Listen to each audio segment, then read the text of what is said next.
¿Qué anda fallando mi máquina? ¿Ahí sí ya?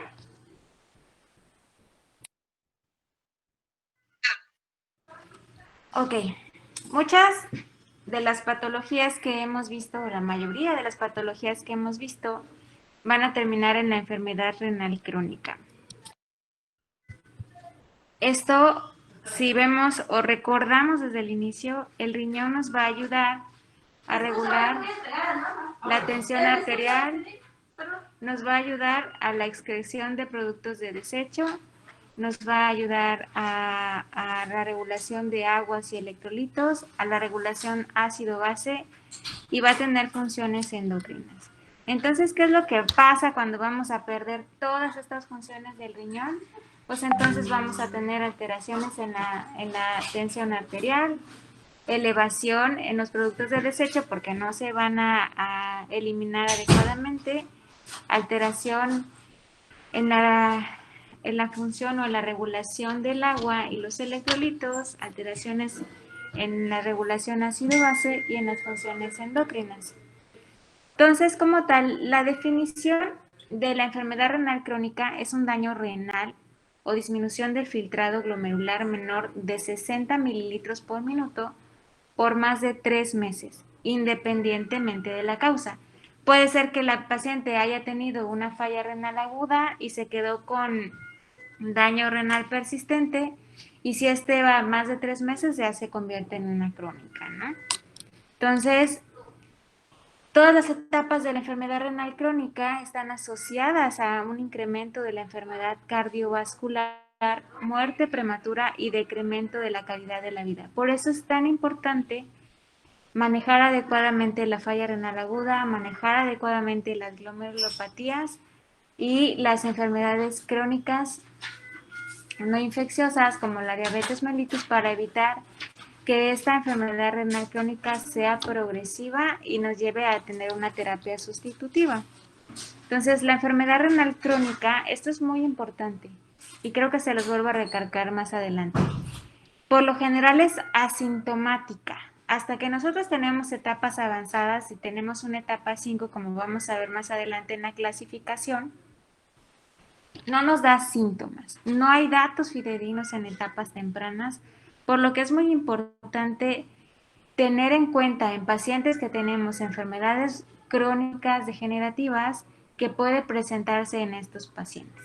Y tenemos que hacer screening diagnóstico para llegar al diagnóstico de la enfermedad renal crónica.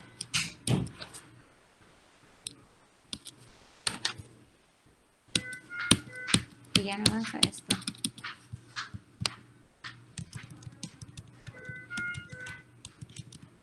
Ok, entonces, en una revisión sistemática y metanálisis de estudios observacionales, se observó que la enfermedad renal crónica en todas las etapas, la prevalencia es aproximadamente de 13%, que es una gran cantidad. Entonces, para que tengamos la enfermedad renal crónica, tenemos factores de iniciación o desencadenantes y factores de progresión.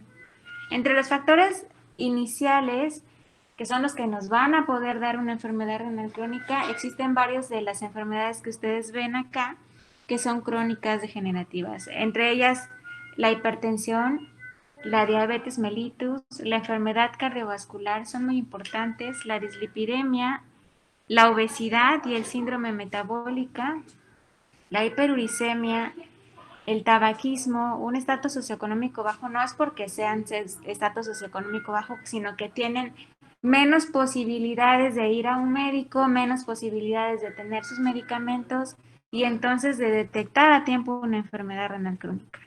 Y la exposición a nefrotoxinas como AINES, las hierbas que pudieran ocasionar las nefritis tubulointersticiales como vimos, y la exposición a metales pesados. Y los factores de progresión van a ser la edad de mi paciente. Obviamente que mi paciente que ya tiene más edad va a tener más progresión o disminución paulatinamente del filtrado glomerular.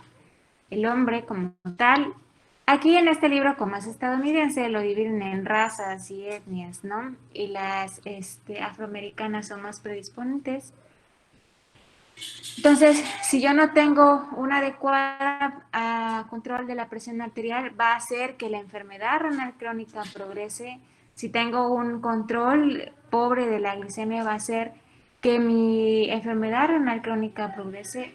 La proteinuria es el factor de progresión más importante y las enfermedades cardiovasculares igual si no las tengo controladas, al igual que todas estas que vemos acá abajo.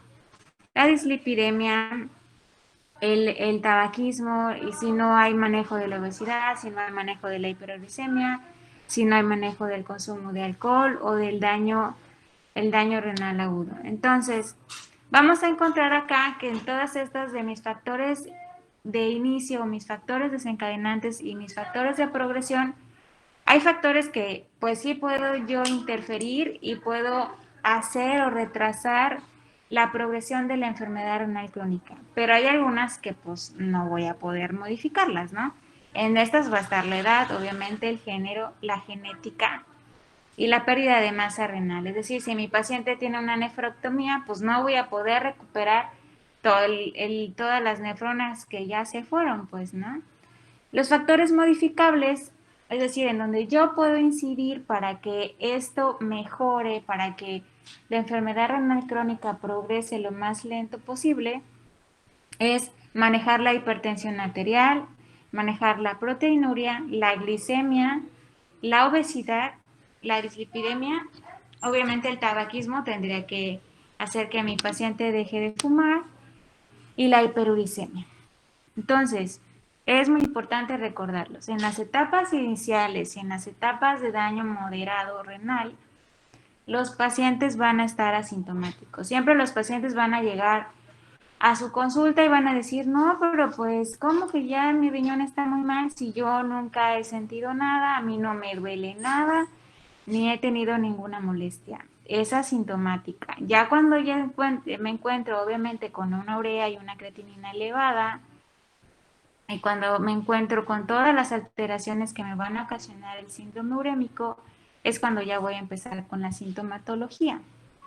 Entonces, la progresión de la enfermedad renal está asociada con cambios en la estructura, con esclerosis del glomérulo, con la fibrosis que vamos a encontrar en los túbulos y en el intersticio. Acuérdense lo que hemos visto, el daño al glomérulo, como hemos visto en las glomerulonefritis, el daño a los túbulos y el intersticio, como vimos en la nefritis tubulointersticial, y obviamente el daño también a los vasos, nos van a ocasionar que esto, si es progresivo, pues va a haber mayor deterioro de la enfermedad, perdón, de la función renal.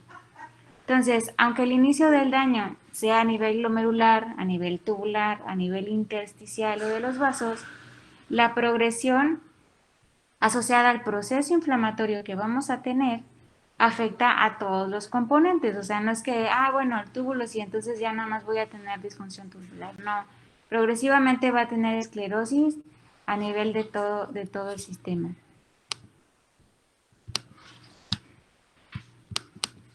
Ay, como de repente se afronta esta máquina.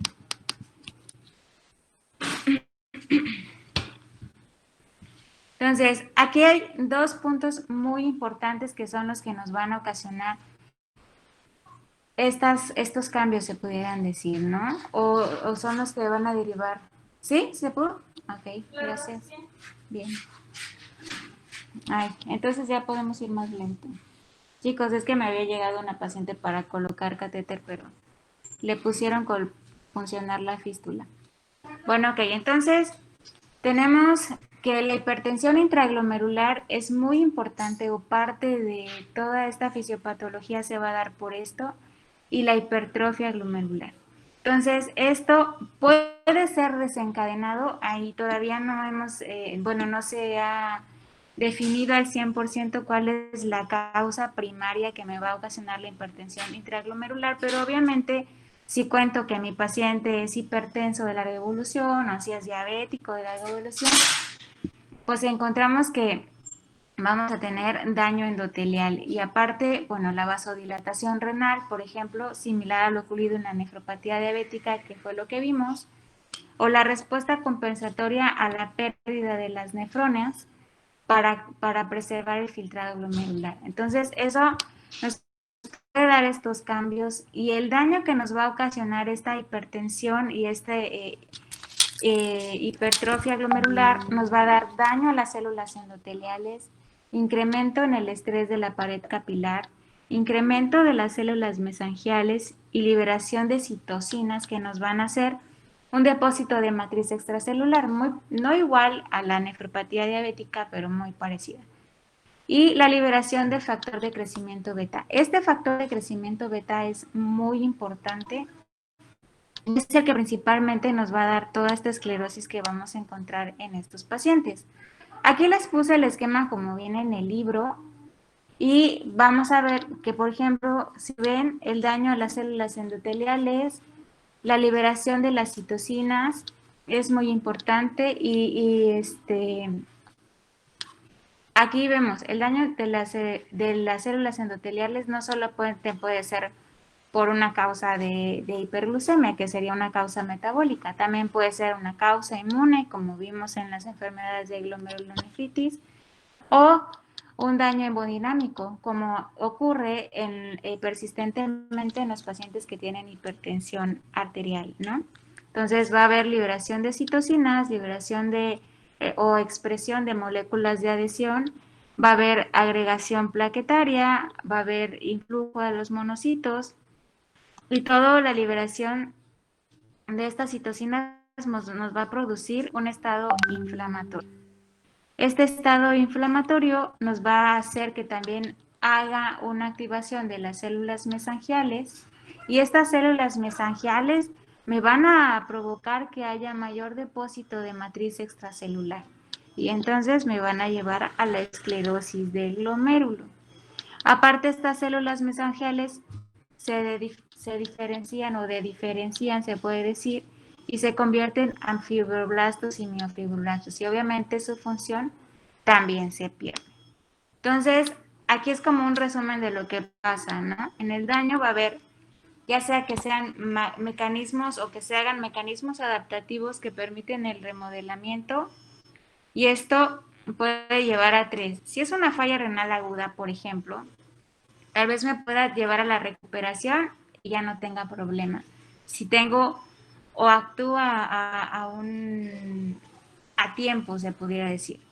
Pero si no, y este daño se perpetúa, entonces, ya sea por las distintas enfermedades que pudiera tener mi paciente, pues se va a provocar o producir una esclerosis, como ya vimos, por las citocinas inflamatorias, por el depósito de matriz extracelular, por el cambio o la modificación a fibroblastos de las células mesangiales, que esto está dado por el factor de crecimiento beta. Entonces, voy a tener pérdida de las células renales y estas van a ser reemplazadas por tejido fibrótico y matriz extracelular y me va a llevar a una pérdida progresiva de la función renal. Entonces, ¿cómo sé que mi paciente tiene una falla renal crónica? Obviamente lo sospecho y esta falla renal crónica pues obviamente no va a ser que apareció de un día para otro, ¿no? Entonces voy a tener a un paciente que tenga enfermedades de larga evolución o una enfermedad que tenga más de 3 meses, voy a tener un filtrado glomerular disminuido, menor de 60 mililitros por minuto por lo general, aunque puedo tener una enfermedad renal crónica y tener un poco más de 60 mililitros por minuto, y ahorita vamos a ver en la clasificación. ¿Por qué? Porque el daño renal no solamente implica el tener una tasa de filtrado glomerular baja, sino tener alteraciones a nivel anatómico que también me puede dar entrar en la definición de enfermedad renal crónica. Entonces, ¿cómo voy a medir y cómo voy a saber si mi paciente, y esto ya lo habíamos visto, cómo voy a medir la tasa de filtrado glomerular? Puedo medirla por las diferentes formas. Aquí tenemos CK de EPI, MDRD, el Crococol, que ya les había mencionado anteriormente, y la depuración medida de creatinina. Habíamos visto cuáles eran los pros y los contras de tener cada una de estas fórmulas o maneras de medir la tasa de filtrado ¿Y cómo voy a clasificar a mi paciente para saber qué medidas emplear, para saber el pronóstico que tiene mi paciente y qué tengo que cuidar o qué tan intenso tengo que ser a la hora de vigilar a mi paciente? Entonces, en el 2002 salieron estas guías, que son las guías de Kadoki. Estas clasificaron las etapas del daño o etapas del filtrado glomerular en 5 etapas. En la etapa 1 se considera un daño leve en la que te voy a tener mayor de 90 mililitros por minuto. En la etapa 2 voy a tener una disminución del filtrado glomerular y voy a ubicarlo entre 60 a 89 mililitros por minuto. En la etapa 3 la voy a encontrar con un ¿La dejamos con la misma farina, ¿verdad? 1750 o se la bajamos? Perdón, chicos. Déjale 1000 de bolo, 500 de infusión de farina, por favor. Y la voy a pelear con su peso anterior, ¿verdad? O le quito un poquito más. Está hipotensa, tiene 90-60. No le podemos quitar mucho. ¿Peso de su peso, pues? Sí. Déjale la temperatura baja, por favor. Así nada. El filtrado glomerular en la etapa 3 es de 30 a 59 mililitros por minuto. En la etapa 4 ya se considera una etapa prediálisis y en esa estamos de 15 a 29 mililitros por minuto de filtrado glomerular. Y en la etapa 5 ya considero una enfermedad renal avanzada y que ya voy a necesitar una terapia sustitutiva, menos de 15 mililitros por minuto. Después se hizo esta modificación. Lo único que se modificó es la etapa 3, de 3A a 3B, y modificaron como que el rango de una y de otra. Esta es la clasificación que se utiliza actualmente, que es la más reciente, que es la de Cadigo, que fue en el 2012. Y en esta, si se dan cuenta, es básicamente lo mismo que tenía la de Kadoki en cuanto al grado de al 1 al 5, y solamente dividieron de la 3 en 3A y 3B. Pero aquí le agregaron algo muy importante. ¿Se acuerdan que les había dicho que la proteinuria es el factor de progresión de la enfermedad renal crónica más importante? Entonces, ellos decidieron agregar a esta tabla o a esta clasificación la cantidad de albuminuria que tenga el paciente. Entonces, obviamente si mi paciente tiene una albumina normal, o sea, no tiene proteinuria, pues por eso lo ubica como en color verde. Es decir, bueno, tengo un grado 2, pero pues no tengo proteinurias verde. Es decir, que la posibilidad que mi enfermedad renal crónica avance o se deteriore muy rápido, pues es menor, ¿no? Obviamente tengo que cuidar todos los factores para que la enfermedad renal crónica no progrese. Pero si yo ya tengo microalbuminuria, es decir, de 30 a 300 miligramos por miligramo, ya me la marca en una etapa amarilla, ¿no? Eso quiere decir que si yo no hago todos los cambios necesarios, que si yo no disminuyo la cantidad de proteínas en este paciente que está, perdón, de proteinuria, entonces este va a progresar aún más o va a progresar más rápido. Y obviamente si yo tengo una proteinuria mayor de 300 miligramos, si ven todas estas zonas están en rojas, es decir, si yo tengo una etapa 3B y aparte tengo una proteinuria muy alta, entonces este paciente se va a deteriorar más rápido. Y si yo no soy más enérgica en el tratamiento, pues voy a llegar más rápido a tener una terapia sustitutiva de la función renal. Entonces ya cuando tengo una paciente con enfermedad renal crónica, no puedo recuperar, esa esclerosis ya no la puedo quitar. O sea, las células renales ya no se van a volver o sea, revivir, se puede decir, ¿no? Entonces ya ese daño ya se quedó en el paciente. Entonces, lo que yo tengo que hacer o lo que yo tengo que identificar es en qué etapa estoy, cuáles son mis factores de progresión para evitar que mi paciente llegue muy rápido a una terapia sustitutiva o llegue muy rápido a una etapa 5. Entonces, ¿qué voy a encontrar? Si se acuerdan que les puse en la primera diapositiva cuáles eran todas las funciones del riñón, ¿no?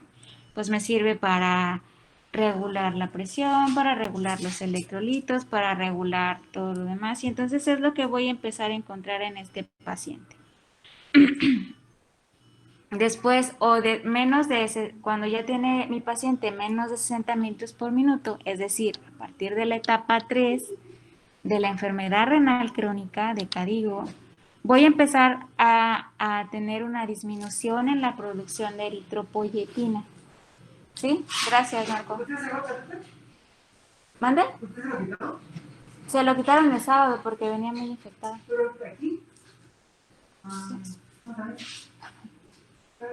Gracias, Marco.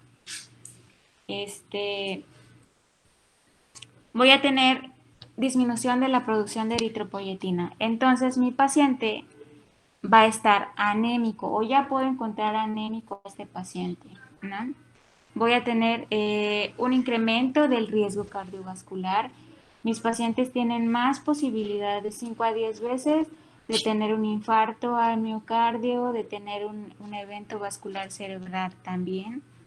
Voy a tener alteraciones sociominerales como cuando igual, a partir de la etapa 3 voy a empezar a tener muchos problemas. Menos de 60 minutos por minuto, voy a tener retención de fósforo, no sé si la plática que vieron del doctor Armando con cloto y FGF23, entonces voy a tener retención de fósforo y voy a tener todos estos cambios y alteraciones sociominerales que me van a llevar a la disminución del calcitriol, retención de fósforo, disminución del calcio, elevación de la PTH. Voy a tener retención de ácidos, es decir, voy a empezar a retener urea, voy a empezar a retener creatinina, que eso es como nosotros medimos cómo está la función renal. Voy a encontrar a mi paciente que tiene retención hídrica y voy a tener a mi paciente que puede tener hipercalemia por lo general. Entonces, ¿cómo voy a llegar al diagnóstico de una enfermedad renal crónica? Si mi paciente dice, pues yo no he tenido nunca dolor, pues no me siento mal, ni nada. Entonces, obviamente tengo que tener una historia clínica adecuada y la voy a sospechar si mi paciente, pues no sé, tenía alguna o tiene antecedentes de enfermedades crónico-degenerativas de mucho tiempo. Existen pacientes que obviamente no tienen esos antecedentes, por ejemplo, pacientes, pero han tenido litiasis renal, no sé, hace muchos años y entonces obviamente podría esperar encontrar ya una enfermedad renal crónica. La exploración física, ¿qué voy a encontrar? Puedo encontrar un paciente con edema, puedo encontrar un paciente pálido por la anemia que pueda tener, puedo encontrar un paciente, si depende la etapa de la enfermedad renal crónica, algunos pacientes pueden hacer un tinte ocre característico por la retención de azoados y algunos factores extra que tenemos. Lo que voy a necesitar son estudios de laboratorio, si no, no voy a poder saber que tiene una falla renal. Voy a necesitar estudios de imagen, ¿por qué? Porque con esas voy a confirmar si mi paciente tiene alguna alteración anatómica que pudo ser el origen de la enfermedad renal crónica, si es que no tengo antecedentes de importancia. Y también puedo tener los valores y las medidas que son importantes y que hemos visto en, en la clase. Es decir, si yo tengo un tamaño, ya voy a encontrar en una enfermedad renal crónica, etapas avanzadas, ya voy a tener un tamaño renal disminuido, la ecogenicidad de mi riñón ya no va a estar normal, sino va a estar hiperecogénico, y ya no voy a, la relación de la corteza con la médula normal, que es 2:1, pues ya la voy a encontrar perdida. Cosa que no voy a encontrar si mi paciente tuviera una falla renal aguda, ¿no? Entonces, ¿qué laboratorios? Obviamente ustedes ya saben, son muy expertos en saber qué laboratorios van a pedir para saber si tiene el paciente un daño renal, ¿no? Biometría hemática, ¿por qué? Porque quiero ver si tiene anemia, química sanguínea, porque necesito ver cómo está la urea, cómo está la creatinina, y obviamente voy a pensar en los factores de progresión y quiero saber cómo está el colesterol, cómo están los triglicéridos, cómo está el ácido úrico. Voy a pedirle un examen general de orina a este paciente, pues para ver si tiene proteinuria o no tiene. Ahora sí, ojo, no todos los pacientes, quiero que eso sí quede muy claro, no todos los pacientes con enfermedad renal crónica tienen proteinuria. No es una constante que todos los pacientes que tengan daño renal crónico tengan proteinuria, pero ocurre en la mayoría de los pacientes. Entonces,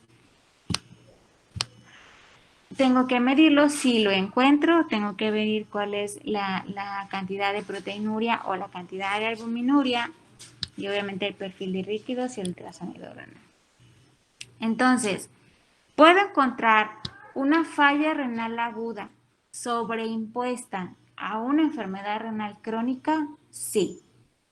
¿Cómo puede ser? Mi paciente tal vez ya tiene un daño crónico, tiene ya elevación de la urea y la creatinina, y pongamos que ustedes tuvieran a un paciente con etapa 2 de la enfermedad renal crónica. Y a eso, pues no sé, mi paciente tuvo una diarrea severa y se me deshidrató y puede elevar la urea y la creatinina y llegar a una etapa 4 o una etapa 5, sí. Entonces, puede haber agudizaciones de la falla renal con deshidratación, pues, algún medicamento, con recaída de alguna enfermedad, si es que tiene alguna enfermedad del paciente, con algún proceso infeccioso, con que tengamos obstrucciones a la salida de la orina, ¿no? Un lito o una hipertrofia prostática benigna o una estenosis ureteral por alguna razón, que tenga una hipertensión descontrolada o que mi paciente tenía falla cardíaca y se agudizó, o una nefritis tubulointersticial agregada, por ejemplo, igual como vimos por fármacos, ¿me pueden deteriorar más la función renal? Sí, y me la pueden llevar más rápido a tener una terapia sustitutiva también. Entonces, de acuerdo a como vimos todos estos factores de progresión, los de iniciación y la fisiopatología, ¿no? Que lo que necesito es disminuir la presión intraglomerular y mantener o disminuir el daño endotelial. Entonces, ¿qué es lo que voy a tener? Controlar la enfermedad causal, si es que la identifico, y los factores reversibles.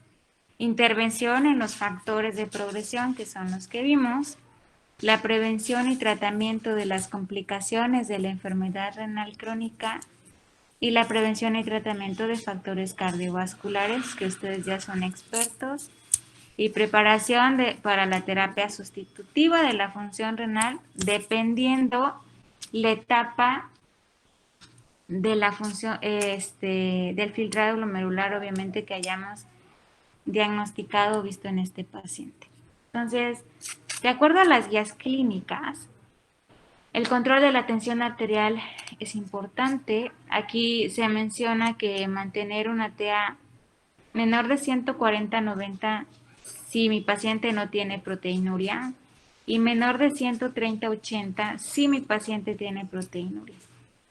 Obviamente no es lo mismo que la falla renal aguda, ¿no? Acuérdense que en la falla renal aguda lo que yo quiero es mantener el filtrado glomerular, no causar más daño. Entonces, por eso no aplico en la falla renal aguda IECAS o ARA2. ¿Por qué? Porque si yo, la angiotensina 2 se produce o se activa el sistema renina-angiotensina-aldosterona para hacer una vasoconstricción en la eferente y esa vasodilatación que vamos a encontrar en la eferente sea compensada y yo continúe teniendo el filtrado glomerular. Que obviamente si el daño es persistente o el factor que me desencadenó la falla renal aguda, de todas maneras voy a tener el daño.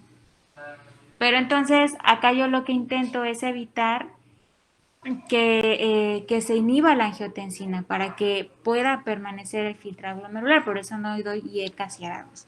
Pero en este paciente ya no es lo mismo y en este paciente sí voy a dar para el manejo de la tensión arterial IECAS y ARA2 o calcio antagonistas o vasodilatadores o todos los medicamentos que hayan visto para tener o mantener adecuadamente una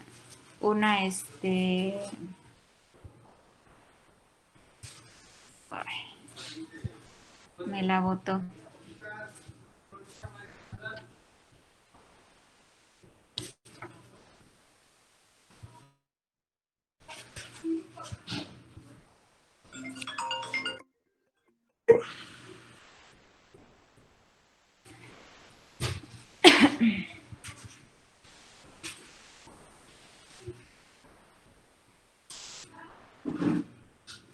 ¿Me están escuchando?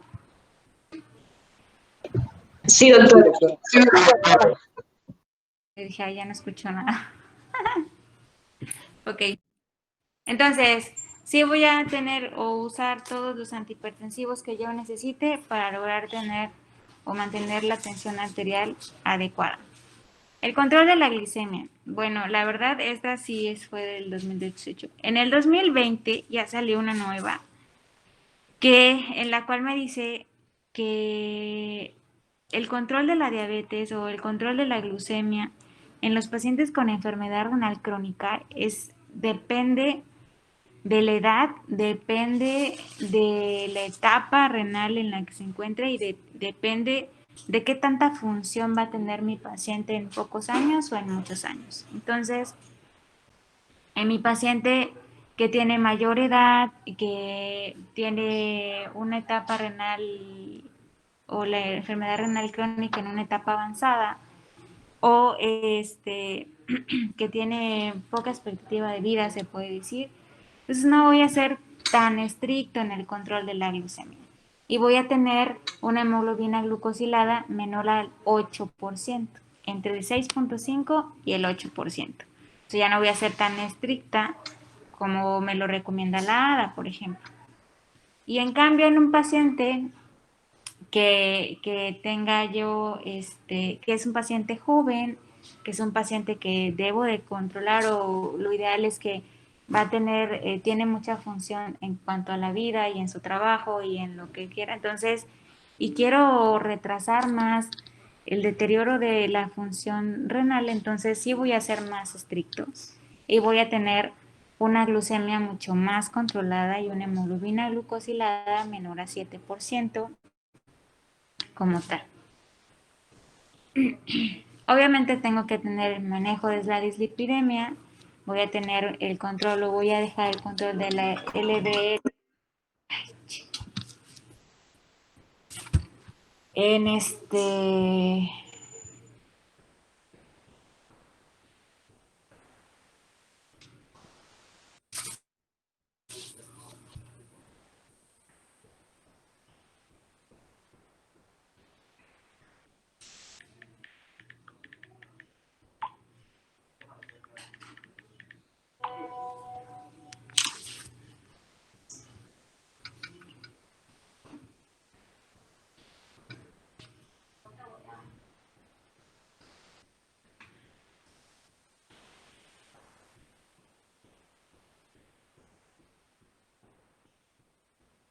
voy a hacer que mi paciente tenga un control de peso si es que está obeso, tengo que suspender el tabaquismo, tengo que disminuir la cantidad de proteínas. Si se acuerdan, las proteínas o el catabolismo de las proteínas nos va a producir urea. Entonces, ¿qué es lo que tengo que hacer para disminuir la cantidad de urea? Pues disminuir la cantidad de proteínas ingeridas en mi paciente. Manejo de la hiperuricemia, una dieta hiposódica para que disminuya la retención hídrica y obviamente evitar el uso de nefrotóxicos, como habíamos dicho. En estos pacientes, ideal es que entre menos analgésicos utilicemos o aminoglucósidos, que son los que se pueden depositar en el túbulo proximal y causarnos más daño renal, pues mucho mejor. Los IECAS y los ARA2 se pueden utilizar hasta etapas más avanzadas de la enfermedad renal crónica. Si llegamos a una etapa 5 y mi paciente tiene hipercalemia y mi paciente está elevando mucho la urea y la creatinina, también los IECAS y los ARA2 tengo que retirarlos, o sea, porque me puede ocasionar otros efectos secundarios. Pero en las etapas iniciales y en las etapas moderadas son ideales para usarlas. El manejo de la anemia, yo tengo que mantener una hemoglobina en estos pacientes de 11 a 12. En algunas bibliografías y en otras guías las manejan de 10 a 12 gramos por decilitro. Si yo tengo una hemoglobina mucho mayor en estos pacientes, también aumento el riesgo cardiovascular. Entonces, si yo les voy a dar, ¿qué les voy a dar para el manejo de la anemia? Pues voy a sustituir la eritropoyetina y obviamente si ustedes ahorita que están viendo hematología, para la producción de glóbulos rojos también voy a necesitar hierro, ácido fólico, complejo B, y entonces tengo que sustituir con todo esto a mi paciente que tiene enfermedad renal crónica. Y obviamente el manejo de las alteraciones ocio-minerales y ocio-metabólicas, como los cambios en la vitamina D, en el calcio, en el fósforo y en la PTH. La referencia de nefrología va a ser a partir de la etapa 3, obviamente. Y vamos a empezar a prepararlos para el inicio de una terapia sustitutiva. Obviamente, esperando que con el tratamiento y con el apego a la dieta, el paciente pueda disminuir la progresión hacia la etapa 5 de KDIGO, bueno, es lo mismo. Y retrasar el inicio de una terapia sustitutiva. Si mi paciente ya llega a la etapa 5, entonces si tiene menos de 15 mililitros por minuto, ya voy a considerar iniciar alguna de las modalidades. La diálisis se divide en dos, que sería la diálisis peritoneal y la hemodiálisis, y el trasplante renal, que lo ideal sería el trasplante renal. Así de lejitos. El doctor Molina vino a ver el servicio, pero a ver si se queda con nosotros. Ok. Y el trasplante renal que sería la terapia sustitutiva ideal. Ok, mañana vamos a continuar viendo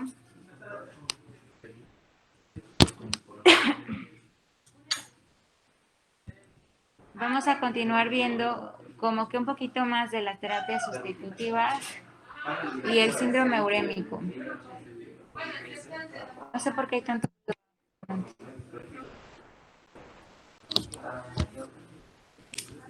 No sé, ¿tienen alguna duda hasta ahora? Vamos a ver síndrome urémico, vamos a ver todas las complicaciones que tiene la elevación de la urea, de la creatinina. Esto es como un panorama en general, es decir, cómo voy a diagnosticar a mi paciente, cómo voy a saber cuáles son los factores que me la inician, los factores que me hacen la progresión del daño renal y cómo se produce, cuál es la fisiopatología. ¿Dudas hasta ahora? Sí, doctora. No, doctora. Dime, Sí, doctora,